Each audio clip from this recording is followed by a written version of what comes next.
Je crois qu'on est dans des temps dans lesquels il nous est important de définir les raisons du pourquoi on fait quelque chose. Parce que sinon, on est vulnérable à cesser de le faire quand bien même on en aurait besoin. Êtes-vous d'accord avec moi? Jésus nous a mis en garde. Il a dit dans Matthieu 24, 12 que dans les derniers temps, parce que le mal ne cessera de croître, l'amour du plus grand nombre se refroidira. Donc, on n'est pas à l'abri de se refroidir. Et Paul est allé plus loin, il a dit dans 2 Timothée 4, 3, « Car il viendra un temps où les hommes ne supporteront pas la saine doctrine, mais ayant la démangeaison d'entendre des choses agréables, ils se donneront une foule de docteurs selon leurs propres désirs. » Donc, c'est pour ça que lorsqu'on connaît la raison du pourquoi on fait quelque chose, eh bien, on risque moins de cesser de le faire dans les moments où est-ce que nos désirs ne sont pas là. Vous comprenez? C'est comme combien qu'il y en a qui travaillent dans le séculier ici? Coudonc, tout le monde est retraité, personne, OK? Bon, 2 personnes, OK? OK. Quand tu travailles dans le séculier, es-tu d'accord avec moi pour dire, ou quand tu vas à l'école, y a-tu des matins que tu resterais couché? Y a-tu des matins que tu dis, ben, j'aimerais ça pas rentrer travailler? OK?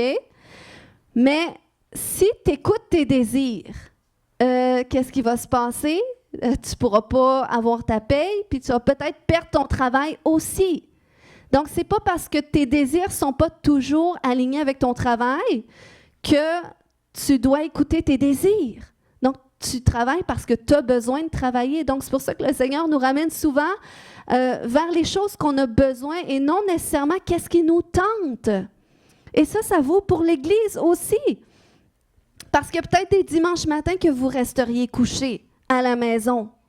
Mais on ne doit pas aller à l'Église parce que nécessairement nos désirs sont là, même si c'est encore mieux, mais on doit aller à l'Église parce qu'on sait qu'on a besoin. On a besoin d'être à l'Église, on a besoin de se réunir ensemble parce que Dieu est là lorsqu'on est réunis. Il y a une dimension de la gloire, de la présence de Dieu qu'on va vivre ensemble, qu'on ne vivrait pas si on serait toute seule chez nous, lorsqu'on est connecté. Donc, c'est pour ça que c'est important de savoir pourquoi est-ce qu'on va à l'Église.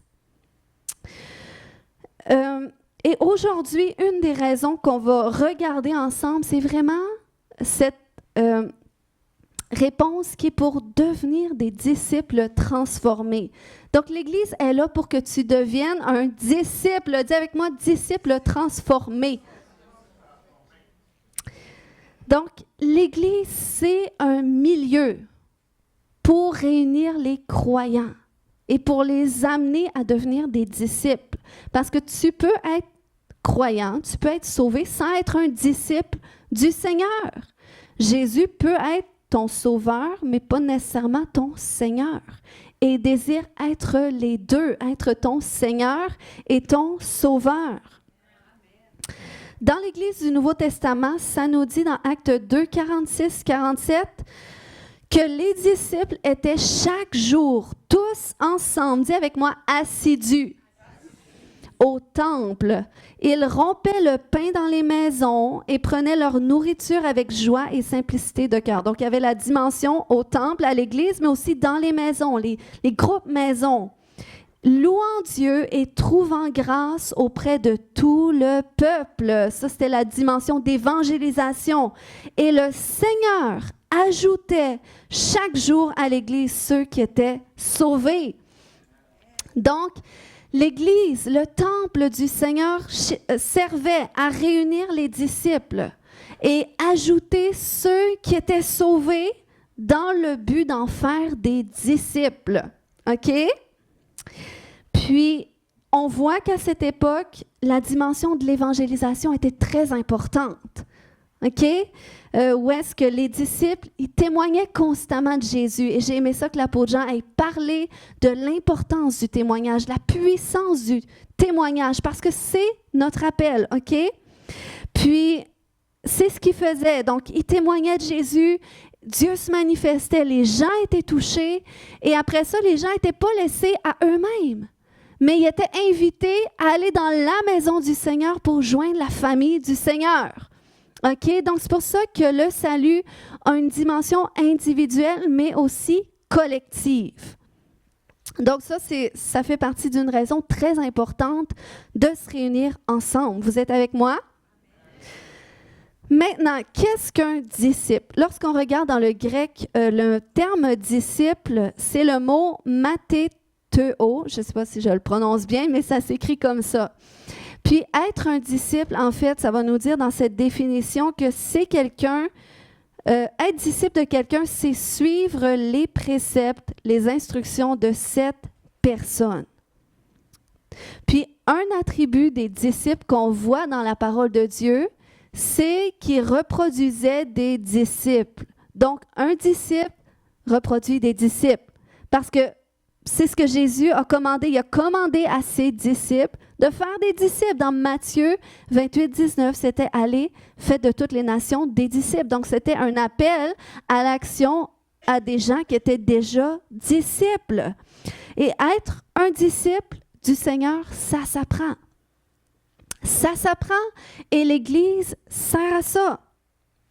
Parce que l'Église, elle est là pour t'aider à être transformé par le renouvellement de ton intelligence pour que tu parviennes à discerner la volonté de Dieu pour ta vie selon Romains 12, 2. Donc, c'est comme si l'Église est là pour t'aider à être transformé en la forme que Dieu désire te donner. Vous comprenez? Parce que, tu sais, quand la parole de Dieu nous dit dans Éphésiens 4, 11 et 12 que Dieu a donné les uns comme apôtres, les autres comme prophètes, les autres comme évangélistes, les autres comme pasteurs et docteurs, pour le perfectionnement des saints, en vue de l'œuvre du ministère. Donc ça, c'est pour le corps de l'Église que ces 5 ministères-là ont été pourvus par le Seigneur pour qu'ils puissent perfectionner les saints. Et les saints, c'est vous. C'est vous qui acceptez Jésus dans votre cœur. Vous devenez saints comme Christ est saint parce que Christ est en vous. Mais vous avez besoin d'être perfectionnés. Et les 5 ministères à l'intérieur du corps de l'Église servent à ça. Ils servent à perfectionner. Puis le mot « perfectionner », dans le grec, ça veut dire redresser. Ça veut dire aussi équiper, mais aussi ajuster, compléter, raccommoder. Qu'est-ce qui est abîmé? Réparer, renforcer, faire de quelqu'un qui il doit être. C'est assez profond. Donc, c'est ça, perfectionner. Et ça, c'est dans le cadre de l'Église que le perfectionnement vient. Dans ce cadre où est-ce qu'on peut être connectés les uns avec les autres parce que la Bible va nous dire qu'on est tous un membre au sein du corps de Christ. OK? Puis quand ça parle en vue de l'œuvre du ministère et de l'édification du corps de Christ, eh bien, le mot édifier, ça parle d'édifice. Donc, ça parle de croissance, en vue de la croissance du corps de Christ. Donc, ça, c'est ce que le Seigneur veut pour nous. Il ne veut pas seulement nous sauver, mais il veut aussi faire de nous des disciples, des gens qui vont être transformés à son image, en pensée et en acte, et qui vont vivre la volonté de Dieu pour leur vie. Amen. Parce que le mot « transformer », c'est le terme « métamorpho » qui signifie « changer dans une autre forme ». Il y a des gens aujourd'hui, vous ressemblez à quelque chose, mais plus que vous allez suivre Jésus, plus que vous allez prendre une autre forme, celle que Christ a prévu vous donner. Qui veut ça? Moi, je le veux. Amen. Ça signifie aussi être transfiguré, parce qu'il y a une histoire dans la parole de Dieu, un jour où est-ce que Jésus est allé sur une montagne et il a été transfiguré. Il a changé de forme extérieure. Il a pris la forme extérieure de qui il était à l'intérieur. le Fils de Dieu rempli de la gloire de Dieu. Et ses disciples qui étaient là avec lui ont pu voir cette gloire. Donc, c'est ce qui va se produire avec nous. À mesure qu'on avance avec Jésus, qu'on le laisse faire de nous ses disciples, à mesure qu'il va nous faire prendre cette forme qu'il désire nous donner. Amen. Puis en le faisant, qu'est-ce qui est intéressant, c'est que le Seigneur va nous amener dans cette dimension de pas seulement prendre la forme de Christ pour nous, mais pour les autres. Parce que le Seigneur ne veut pas seulement que nous soyons éclairés, nous, mais il veut que nous devenions la lumière du monde, comme sa parole nous le dit. Une ville située sur une montagne et désire qu'on soit un repère pour les autres qui vont mener à Christ. Donc ça, c'est sa volonté pour chacun d'entre nous, parce que les 5 ministères que j'ai lus tout à l'heure, pasteur, évangéliste, apôtre, prophète, c'est pour le perfectionnement des saints, c'est pour les disciples, pour les aider à se perfectionner. Mais vous, les disciples, votre travail, c'est de vous reproduire, c'est d'être la lumière du monde autour de vous pour amener les âmes à Christ par votre témoignage. Amen. Donc, tout ça, ça commence en apprenant à être des disciples. Et Paul avait recommandé à Timothée, qui était son disciple, et qui était devenu un leader lui aussi, il lui a recommandé de se reproduire chez un type de personne. Il a dit dans 2 Timothée 2, 2, « Et ce que tu as entendu de moi en présence de beaucoup de témoins, confie-le à des hommes fidèles. » Dis avec moi, fidèles. Qui soient capables de l'enseigner, dis enseigner, aussi à d'autres. Donc, vous voyez, il y avait des attributs. Paul n'a pas dit, va voir n'importe qui, va confier qu'est-ce que je t'ai donné. Non, il a dit, va vers les hommes fidèles. Fidèles qui sont capables de l'enseigner à d'autres. Donc, qui se sont laissés enseigner par toi. OK? Qui ont été capables d'être enseignables et qui ont la capacité d'enseigner qu'est-ce qu'ils ont appris. Donc ça, c'est des attributs qu'on va regarder ensemble ce matin qui sont importants pour nous aussi en tant qu'Église si vous êtes ici. Donc fidèles, enseignables. Et j'ajoute un attribut qui est disponible, OK? Parce que je suis certaine que Paul a dit ça à Timothée pour que Timothée aille vers des hommes qui étaient auprès de lui. OK? Pas des hommes qui arrivaient de nulle part, qui n'étaient pas en relation avec eux, mais des hommes que Timothée connaissait. Il était capable de dire, oui, lui est fidèle. Oui, lui est capable de l'enseigner. Pourquoi? Parce qu'il était à mes côtés, il était là, il était présent. Et la disponibilité, on va voir ce matin que c'est quelque chose d'important quand tu veux être un disciple. OK? Puis, je crois que c'est des choses, ce matin, peut-être vous allez dire, ben, je ne suis pas prête à me mesurer encore vraiment au top de ces 3 attributs-là, mais ce n'est pas grave, parce qu'on est là pour notre perfectionnement, OK? On est là pour grandir, on est là pour croître, puis c'est bien de déterminer qu'est-ce qui peut être un domaine de croissance pour nous, pour qu'on y travaille ensemble. Donc, la fidélité. La fidélité, c'est un attribut qu'on peut voir au travers l'engagement. C'est comme, tu peux être l'homme le plus fidèle quand tu es célibataire, OK? Mais c'est une fois que tu vas être marié que là, tu vas prouver ta fidélité. Donc, c'est au travers l'engagement qu'on peut voir la fidélité. Donc, c'est un petit peu comme ça que ça s'incarne aussi dans l'Église. Au travers ton engagement dans l'Église, et ton engagement peut aussi se refléter dans le service que tu vas apporter à l'Église. OK? Parce qu'il faut que tu comprennes que l'Église, ce n'est pas seulement un bâtiment pour réunir des personnes. OK? Mais c'est comme une maison qui vient réunir une famille. Et comme dans toute famille, eh bien, il y a des tâches à accomplir pour le bon fonctionnement de la maison. Puis, dans une maison familiale, le père et la mère peuvent tout faire. Et les enfants, des fois, sont contents de ça. Nous, on travaille ça actuellement. Mais, à un moment donné, tu veux que tes enfants grandissent, qu'ils deviennent un peu plus matures. Donc, tu commences à leur confier des tâches pour qu'ils apprennent aussi, pour qu'ils développent leurs capacités eux aussi. Donc, c'est la même chose dans le cadre de l'Église. On est dans une maison, on est une grande famille, on est tous un membre au sein du corps. Donc, déjà, on a comme une responsabilité que Dieu vient nous donner quand on choisit de le suivre. Eh bien, si tu es là et que tu veux servir, eh bien, c'est comme ça qu'on va pouvoir voir ta fidélité au travers le service que tu vas faire. Puis c'est ça qui va permettre le bon fonctionnement. Si on est tous capables de faire quelque chose, peut-être selon notre disponibilité, mais aussi selon nos dons ou nos talents.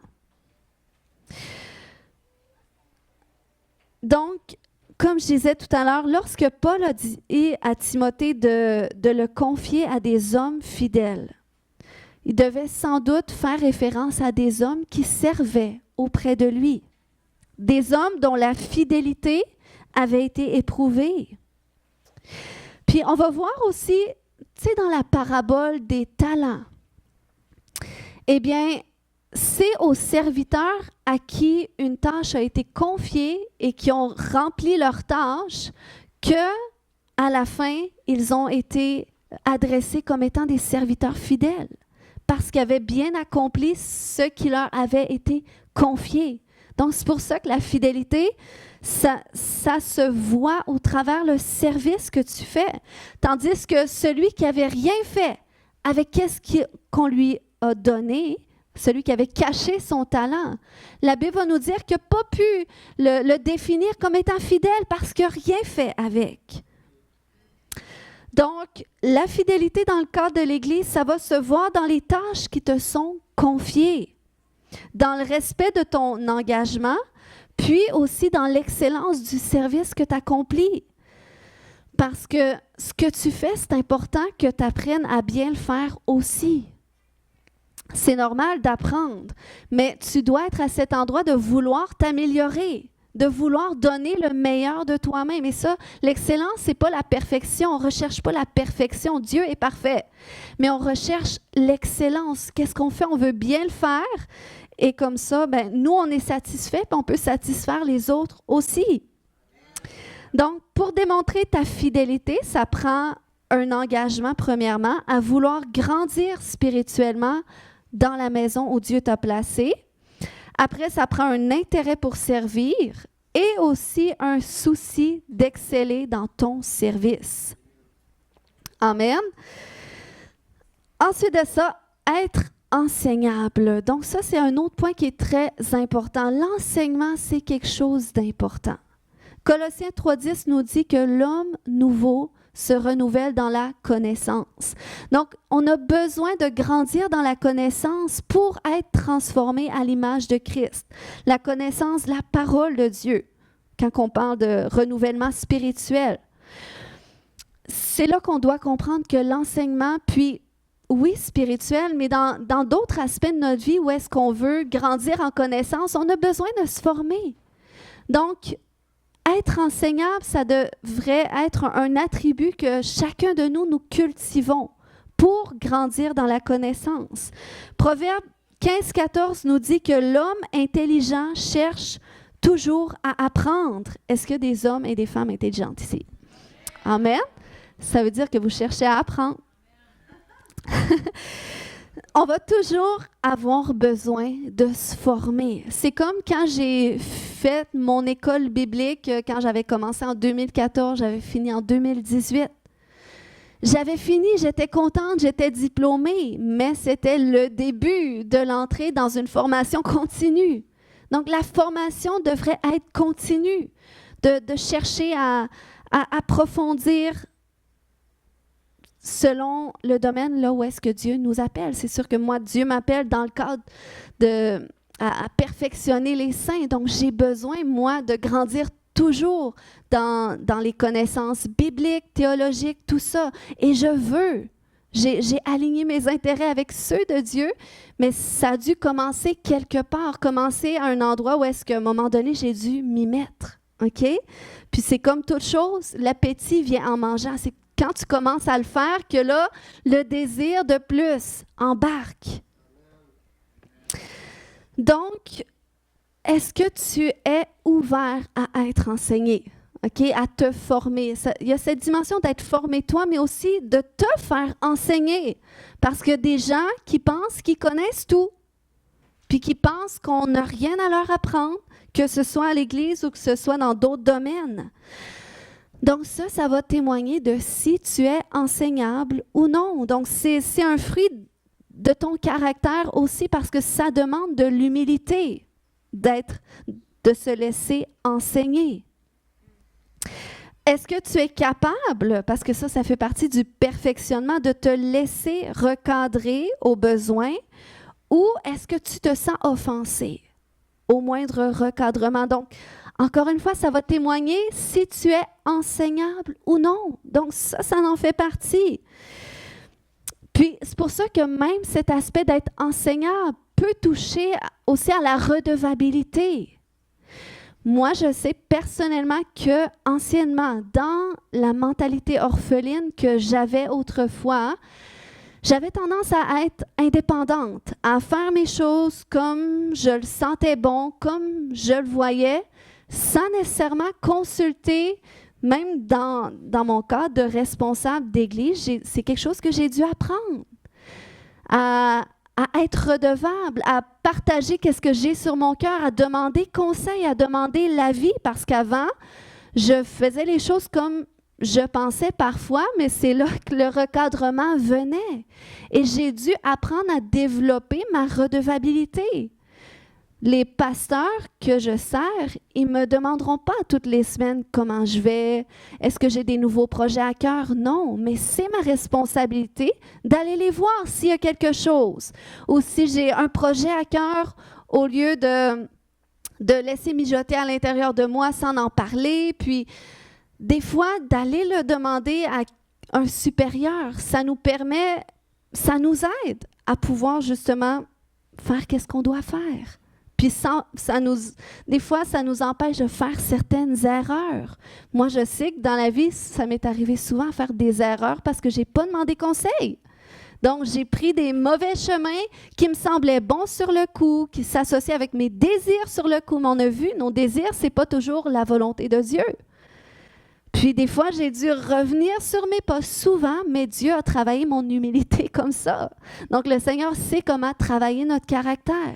Mais c'est important, cet attribut d'être enseignable, on doit le travailler. Donc, il y a cet aspect d'être enseignable au niveau de ton caractère. Parce que tu veux grandir, parce que c'est pas grave si on te reprend, tu sais que c'est fait dans l'amour et non pas pour t'écraser. Même s'il y en a, ça a pu arriver dans ton passé. Mais il y a une façon d'être repris pour que ça te bâtisse plutôt que ça te démolisse, OK? Puis, il y a aussi cet aspect d'être enseignable dans le désir de te conformer à ce qui est mis en place dans la structure de l'Église pour que tu grandisses.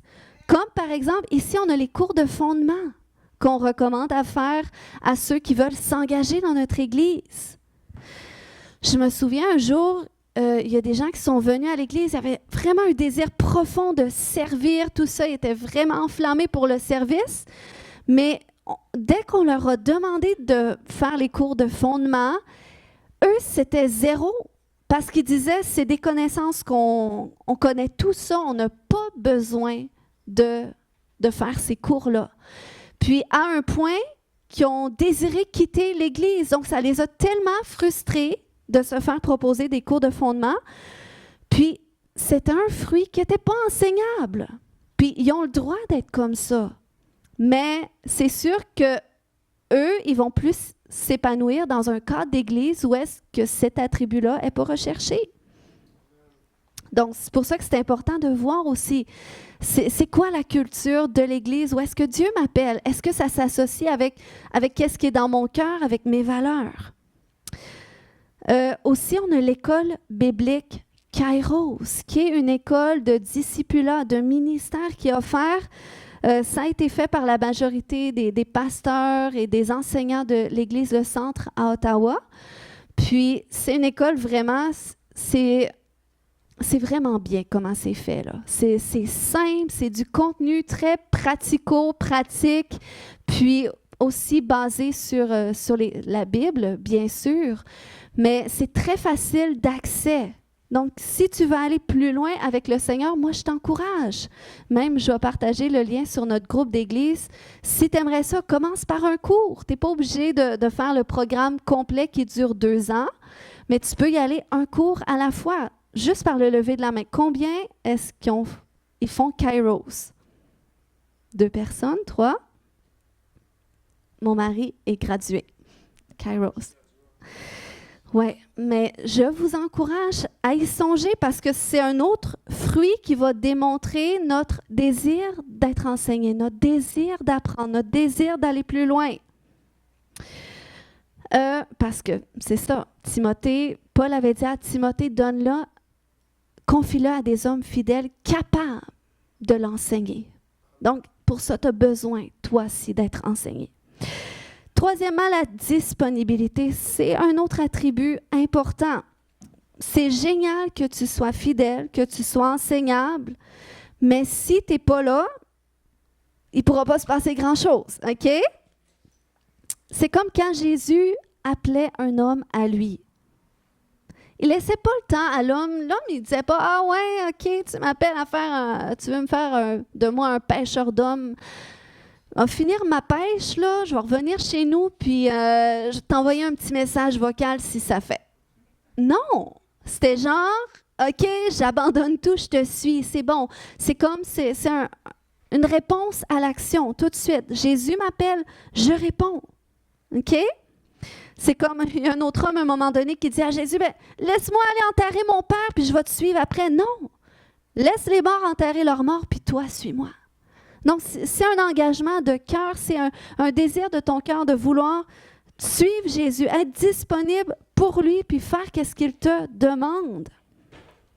Donc, tu as besoin d'être disponible, oui, pour Dieu, mais aussi pour l'Église. Hein, lorsque l'Église se mobilise, il faut que tu sois là. Dans Acte 2,46, ça dit qu'ils étaient, en plus, eux, c'était chaque jour, OK? Ils étaient chaque jour tous ensemble assidus, tous ensemble assidus. Dis avec moi, tous ensemble assidus.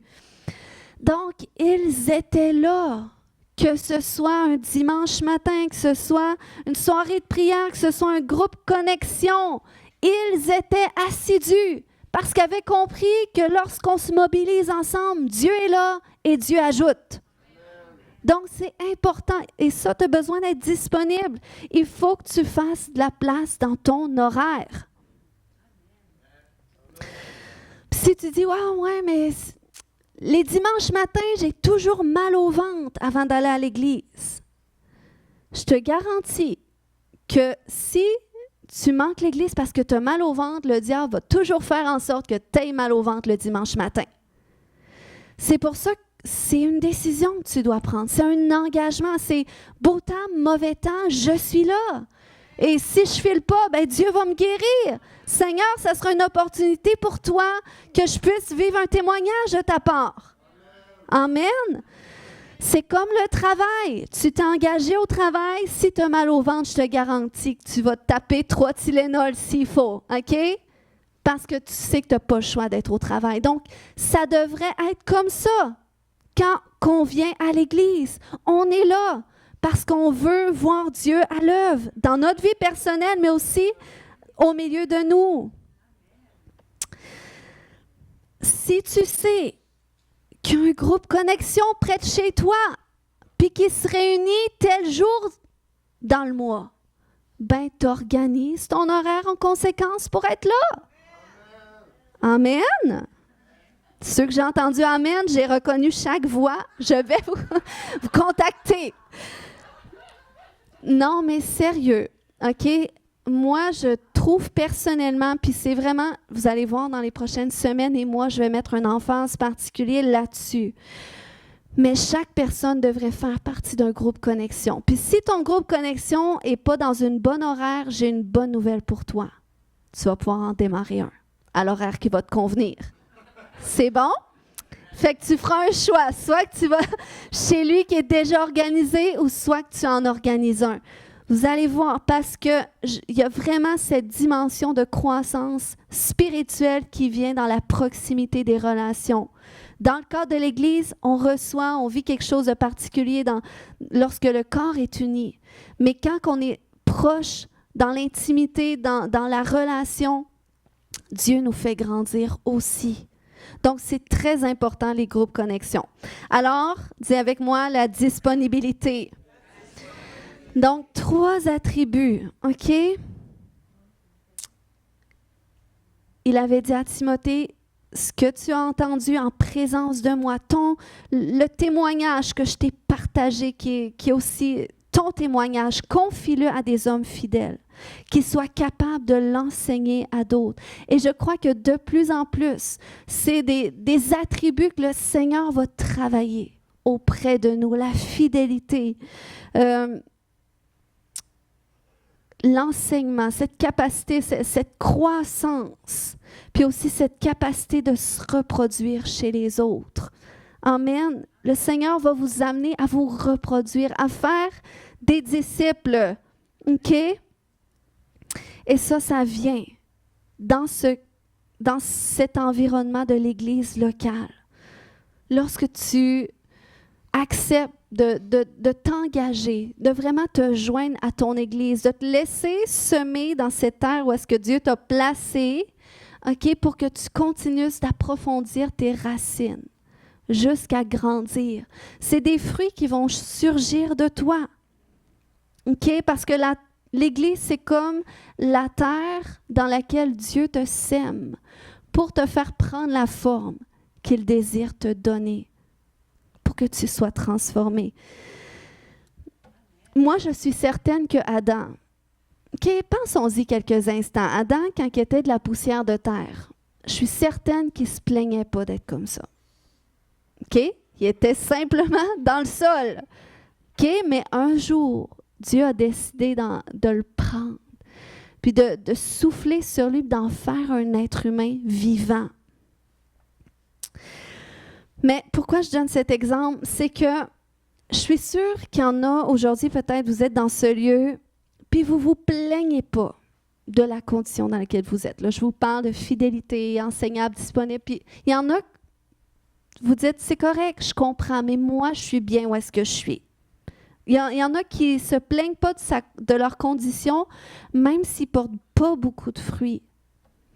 Mais ma question est, si Dieu avait de plus grands projets pour toi, OK? Si peut-être toi, ça te convient comme ça, mais si Dieu il avait mis plus que ça en toi, est-ce que tu veux vraiment résister à son appel pour ta vie?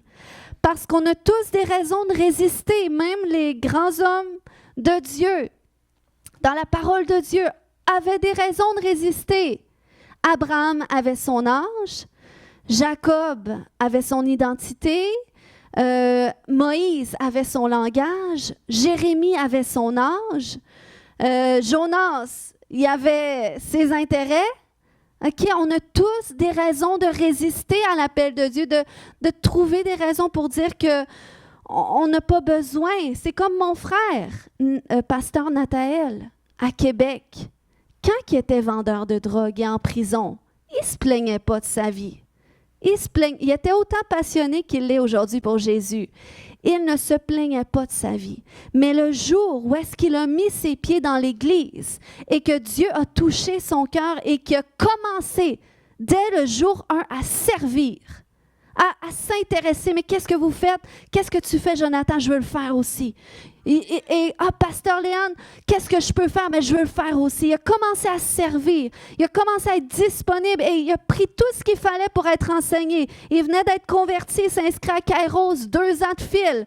Il y avait de la thérapie par la prière, de la délivrance. Il est allé tout chercher.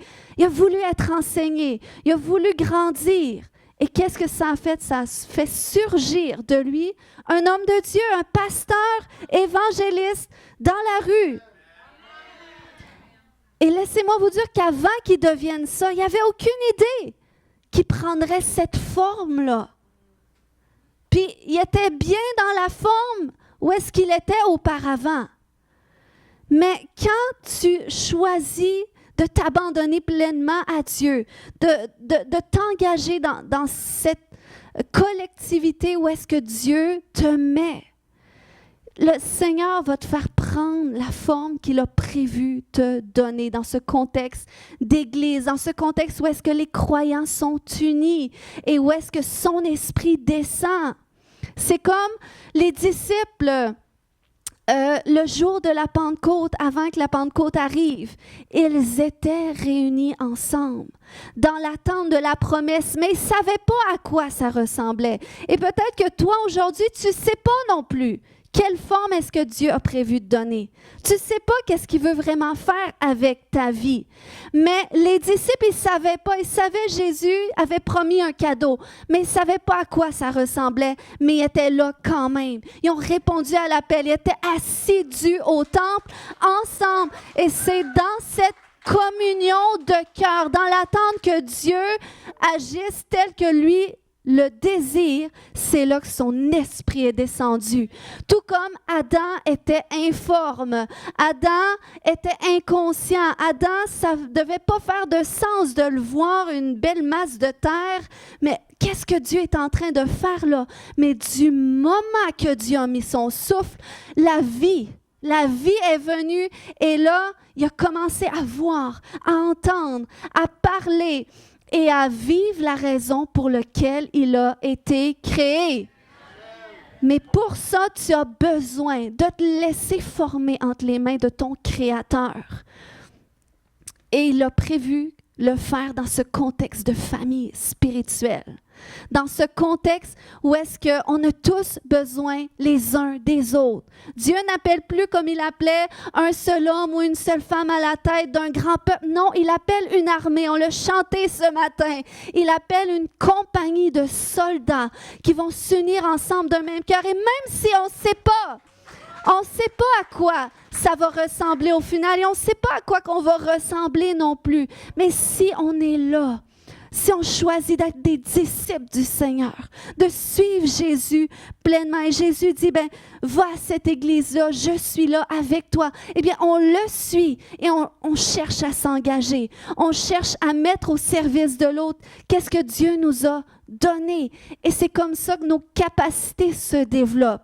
Nos dons se développent et Dieu envoie sa bénédiction, comme il l'a dit dans le psaume, et il envoie la révélation. Il va te montrer, toi, je t'appelle à être un pasteur. Toi, tu vas être un évangéliste. Toi, tu vas prêcher dans les rues. Toi, tu vas faire des conférences. Amen. Donc, Dieu a des grandes choses pour cette Église. Il a des grandes choses pour chacun d'entre nous. Mais ça commence à cet endroit de choisir d'être des disciples. Amen. Et pas des disciples orphelins, des disciples adoptés par le Père et qui sont dans une famille. Amen.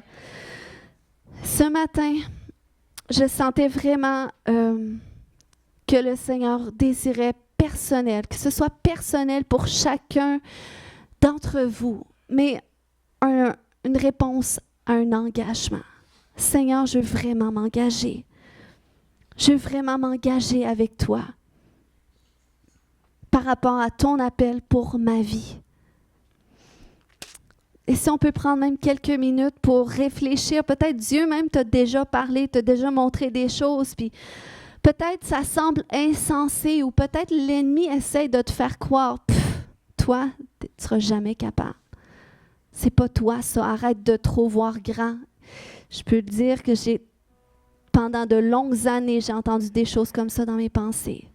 Et je pensais que c'était mon intelligence, OK? Je pensais que c'était moi. Mais quand j'ai compris que non, c'est l'ennemi. Dieu a vraiment des grandes choses pour ma vie. Et ce n'est pas une question de moi, mais c'est une question de lui. C'est une question de Dieu sait qu'est-ce qu'il met en chacun. Et il appelle un homme et une femme pour lui, pour ses intérêts à lui, pour sa gloire à lui. Amen. Donc, ce n'est pas une question de vouloir se mettre en avant, de vouloir briller pour paraître.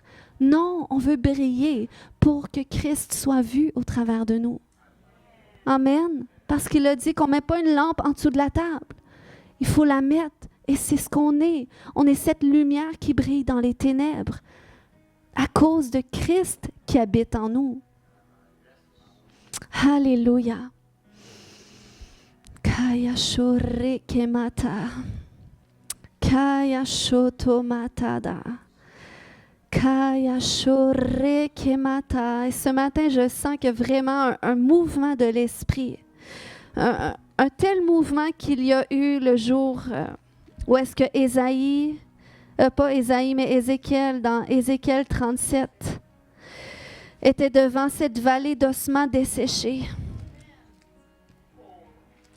Kaya shoto. Et je sens qu'il y en a que c'est comme si à l'intérieur de vous, il y a certaines pièces qui sont dispersées.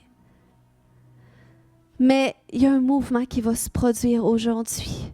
Un mouvement prophétique, un vent de l'esprit qui va ramener ensemble les pièces qui étaient peut-être éparpillées, ce qui était peut-être déformé, juste avant que le souffle rentre dans Adam.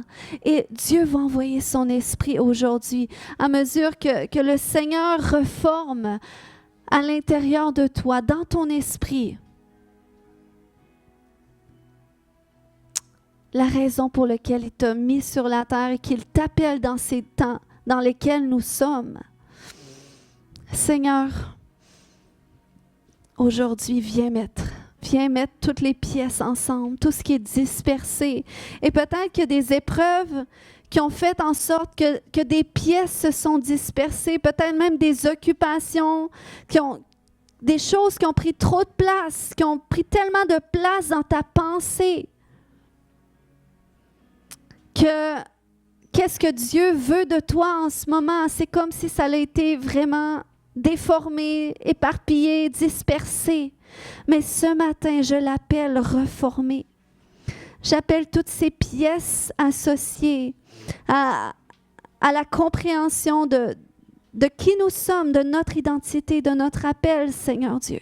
Qu'elles soient remises ensemble. Toutes ces pièces associées au fardeau que tu as pour la vie de chaque personne. Parce que cet appel de Dieu pour ta vie devrait être un fardeau. Ça devrait être un feu comme dans le cœur de Jérémie. Quand il a eu ce fardeau d'appel de prophète, il a dit, même si je ne veux pas, même si je voudrais résister à l'appel, j'ai un feu qui brûle en moi si je n'ouvre pas la bouche pour déclarer la parole de l'Éternel. Et ma prière ce matin, c'est que Saint-Esprit vienne mettre ce type de feu dans les entrailles de tes enfants, que s'ils ne répondent pas à l'appel, ce feu risque de les consumer, Seigneur Dieu. Kaya shoreke mata, kaya shoko matada, kaya shoto. Si ce matin tu dois te repentir, de t'être laissé distraire, d'avoir laissé certaines choses prendre plus de place que l'appel de Dieu pour toi en ce moment. Repens-toi simplement. Dis, Seigneur, je me repens. Oui, Seigneur, j'ai été comme Marthe, tellement préoccupée avec toutes les tâches à faire autour que j'ai oublié le plus important, être assis à tes pieds et suivre tes directives. Seigneur, on se repent. On se repent en tant qu'Église comme une seule voix ce matin. On se repent, Seigneur, pour s'être laissé distraire. On se repent pour avoir été préoccupé par des choses pour lesquelles, Seigneur, tu disais ça aurait pu attendre. C'était pas nécessaire tout de suite. Seigneur, on se repent. On se repent. Et aujourd'hui, viens, Père éternel, remettre toutes les pièces ensemble, tout ce qui a été dispersé associé à notre vision, à la vision que tu as pour notre vie, au plan que tu as pour notre vie, qu'ils soient remis ensemble maintenant. Oh, qu'ils reprennent la forme qu'ils étaient supposés avoir dès l'origine. Maintenant, Korekebaya Shoto, Koya Shoto, et j'appelle aujourd'hui le souffle du Saint-Esprit, oh, qui vient mettre la vie, oh, qui vient révéler, qui vient définir ces choses pour toi, qui vient mettre des mots sur qu'est-ce qui n'était pas compréhensible pour toi. Koya Shorekemata, oh, souffle, souffle, Saint-Esprit. Kaya Shotomata, Koya Shorekemata, Koya Shote, Koya Shote, remplis de ta vie, Seigneur. Oh, remplis de ta vie, que ce soit une armée. Oh, que ce soit une armée qui se lève. Que ce soit une armée qui se lève, cette armée de disciples du Seigneur Jésus qui ont choisi de répondre à l'appel de Dieu. Korekemaya shote, koya shokomata. Oh, si tu sens ce matin que le Seigneur fait quelque chose, tu peux venir devant, je veux prier avec toi. Simplement, c'est le Seigneur qui touche. Koya shokemata. Karekemata, vous pouvez venir devant. Kaya Shonto. Kaya Shoyentareke. Vous pouvez juste vous mettre comme ça en ligne. Kaya Shoreke. S'il y en a d'autres ce matin, ça vous interpelle. Le Seigneur est ici et c'est lui qui vous touche. Une touche de Dieu peut tout changer. J'ai même pas besoin de prier. Juste par la foi. Kaya Shote. Oh, Kaya Bata.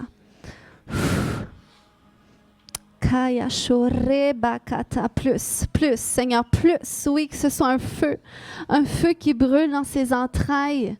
Koya Shote. Oh, le type de feu qui consume aussi les œuvres de l'ennemi.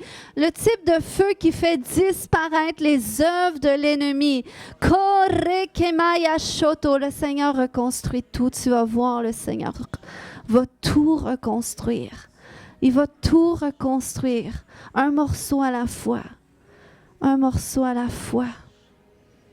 Kaya Shote Mata. Je libère sa paix. Je libère sa paix, son shalom en toi. Son shalom en toi. Tu vas voir qu'à mesure que le Seigneur reconstruit les parties de ta vie qui étaient brisées, il y a quelque chose qui va toujours être là quand même, puis c'est la paix de Dieu. Et ça, personne ne va pouvoir te l'enlever. C'est un don de Dieu, c'est un cadeau de sa part. Merci, Papa. Alléluia. Alléluia. Alléluia. Korekamaya shonte. Oh Seigneur, merci. Koya shokomatada. Koya shote. Ton feu, Seigneur. Ton feu. Ton feu. Ton feu. Karekemamaya shonte. Kaya shokomatata yashote. Korebatata shoto. Plus Seigneur, plus de ta présence, plus de ton feu Seigneur, plus de ton amour, plus de ton amour. Kaya shoto. Le Seigneur t'aime comme un père qui est bon, qui est bienveillant. Puis tu rentres à cet endroit où est-ce que tu vas vraiment connaître l'amour du Père. Puis te laisser aimer comme sa petite fille d'amour qui est fière. Seigneur, fais-lui connaître cet amour du Père que tu es. Cet amour du Père que tu es. Tu vas voir, il y a des choses qu'avant, ça pouvait te déranger, t'offenser, que ça ne te fera plus rien à cause de l'amour que le Père met en toi. Oh, merci, Papa. Merci pour ton amour qui la comble. Ton amour qui la comble. Ton amour qui la comble. Alléluia. Relève-la, Seigneur, là où est-ce qu'elle a été abaissée. Relève-la, Seigneur, et fortifie-la. Et qu'elle se voie relevée, parce que c'est vraiment dans la position que tu es déjà. Mais reçois-le. Il t'aime, puis il est tellement fier de toi, puis de tout le cheminement que tu as fait. Puis reçois sa fierté. Reçois sa fierté. C'est pas par tes propres forces, mais c'est par sa grâce. Merci Jésus. Kaya shokoto domareke. Merci Papa. Merci Père. Shatakata da mama maya shoto plus Papa plus o koreke maya shoketada kaya shoke matada. Oh oui Seigneur, merci pour ta vie. Tu vivifies Seigneur, ta vie déborde. Ta vie est déversée et elle déborde. Elle déborde. Elle déborde. Korekamaya shoketa. Oh Papa, je prie Seigneur qu'elle mette au monde tout ce qui doit être mis au monde, Seigneur Dieu. Tout ce qu'elle doit enfanter. Qu'elle enfante. Oh Saint-Esprit, viens maintenant. Viens l'aider à accoucher. Au nom de Jésus, Koya Shokomata, Koya Shokemata, Koya Shorebatada, Koya Shotemata. Oh, Alléluia. Oh, l'onction du Saint-Esprit vient, je le vois qu'il vient, il vient jusque dans ton cœur. Il vient guérir en même temps des choses au passage, des blessures, autant émotionnelles que physiques. Puis ça ressort et des accouchements spirituels, des choses qui doivent être mises au monde. Oh Seigneur, oui Papa, tu les définis clairement, Seigneur Dieu. Et tu mets tout à disposition pour que ce soit possible. Au nom de Jésus, je libère ce feu qui est nécessaire. Au nom de Jésus. Kaya shore makata. Alléluia. Alléluia. Kaya shokomatada. Alléluia. Amen. Amen. Kore bataya shote. Plus, Seigneur. Plus. Kore kemaya shokete. Kaya shokemata. Kaya shokemata. Kaya shorekemanta. Merci Jésus. Oh, Kaya shote. Kaya shoto, tu as littéralement été fidèle dans peu de choses. Que Dieu va te confier des grandes choses. Il y a des grandes choses qui arrivent pour toi. Parce que tu as été fidèle. Et Dieu a vu le salaire. Alléluia. Oh Seigneur, oui Papa. Oh Seigneur, dispose-la. Dispose-la, Seigneur, pour ces choses grandes, Papa. Je décrète que rien ne va plus l'arrêter, Seigneur, à accomplir les choses dans le temps que tu as prévu. Il n'y aura plus de délai. Au nom puissant de Jésus, tu la portes, elle et son mari, Seigneur, vers l'accomplissement des choses que tu as prévues, vers cet appel de restauration. Kaya shore makata, koya shometata yashote. Ton feu, Seigneur, que ton feu brûle, kore makata, koya shokomatada. Koreke matada yashote plus, Papa. Oui, Seigneur Dieu. Kore mata yashote. Oh oui, Papa, qu'elle prenne la forme que tu as prévu lui donner, Jésus. Kaya shote matada. Kaya toroko matada. Kaya shoko matada. Koya shoto. Oh, brûle, Seigneur, ton feu brûle. Que ton feu brûle. Que ton feu consume. Koreke maya shoke mata. Koya shoto matada. Koya shoke mata. Kaya shote, un feu de purification. Koreke mata, purification de tes entrailles et du fruit de tes entrailles. Kaya shoreke, un nettoyage complet. Oh, sur tout ce qui avait été abîmé à l'extérieur de toi, à cause des choses du passé. Oh, le Seigneur va changer. Le Seigneur va changer la forme de certaines choses autour de toi. Oh, et ça, c'est son œuvre restauratrice. Merci, Papa. Merci, Papa. Merci, Papa. Kaya shoreke. Alléluia. Amen. S'il y a quelqu'un qui n'a jamais été baptisé dans le Saint-Esprit qui ne prie pas en langue, est-ce que tu aimerais recevoir le langage du Saint-Esprit? Quand on prie comme ça, Korabakata, tu sais, c'est dans la Bible que ça parle de ça. Puis c'est un cadeau que Dieu fait à tous ceux qui le reçoivent dans leur cœur. Aimerais-tu ça, David? Oui? OK. Saint-Esprit, viens maintenant. Viens baptiser mon frère. Viens baptiser mon frère d'esprit et de feu. Et viens lui donner ce langage glorieux. Cette langue nouvelle, dans le nom de Jésus, tu le reçois maintenant. Tu reçois ce baptême. Commence à ouvrir la bouche et à laisser sortir par la foi. Les mots qui te viennent comme ça va être insensé. Ce n'est pas avec ton intelligence, mais c'est l'Esprit de Dieu. Donc, tu ne dois pas penser, tu y vas par la foi. Karabakata, ouvre la bouche, tu vas voir, il y a un langage qui va prendre forme par les sons que tu vas sortir. Korekemaya shokoto, ouvre la bouche. Vas-y par la foi, il ne faut pas que tu y penses. Kayash. Laisse sortir les sons, OK? Les sons qui te viennent. Tu vas voir, ça ne vient pas dans ta tête, mais ça part de ton esprit.